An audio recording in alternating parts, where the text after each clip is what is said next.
دا د طالبانو تر واک له مخه په افغانستان کې په یو هوټل کې د واده منظر دی. خو د طالبانو تر واکمنېدو وروسته د ودونو د منظر تغیر خوړلی چې یوه بیلګه په هرات ښار کې د دغو دورونو د ودونو ده. موسیقی و ترچیزای منکرات که بوده الکولات موسیقي او شراب پخوا یو ډول دود ول، خو چې کله موږ راغلو نو د سالون لرونکو اتحادیې له غړو سره مو ولیدل او په ډېر احترام ورته وویل چې پر هر هغه عمل چې منع دی نور بندیز دی. چیزهایی که منکرات باشه اونا باید نباشه. د طالبانو دغو محدودیتونو د 18 کلنې زهرا رضایی په شان پیغلو او ځوانانو خوبونه په اوبو لاهو کړي دي.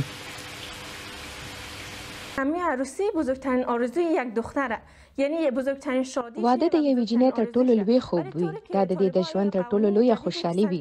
خو په سالونونو د طالبانو محدودیتونه به د یوې جینۍ خوب ووژني، ځکه چې موږ به هغسې د خوند رنګ واده ونه لرو چې خواهش مو یې لرلو. با جنب جوشی که میخوای بگیرن گرفتن نمیتونه.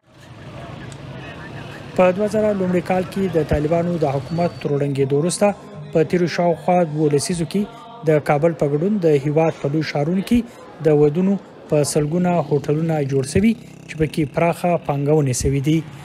له دې ودونو سره د ګڼ شمېر سندرغاړو او موسیقارانو اقتصادي ژوند هم تړلی و، خو د طالبانو محدودیتونو دا هر څه چورلټ بدل کړل.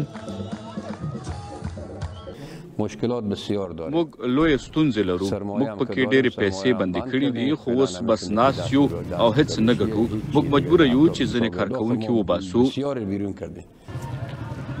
که څه هم د افغانستان په کلیوالو سیمو کې د ودونو مراسم په کورونو کې ترسره کیږي، خو په لوی ښارونو کې بیا زیاتره خلک په هوټلونو کې ودونه جوړوي چې دې دود په خلکو کې یو ډول ټولنیزه سیالي هم رامنځته کړې ده.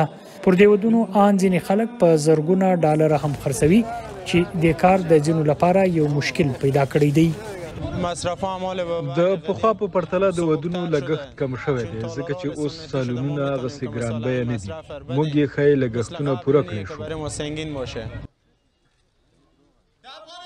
د پروسږ کال په اګست میاشت کې د طالبانو تر واکمنېدو وروسته په افغانستان کې امنیت په پرتلیزه توګه ښه شوی دی، خو د دوی د دغسې ممکنه بندیزونو له ویرې په لکونو خلکو ورله مخه هیواد پرېښی دی.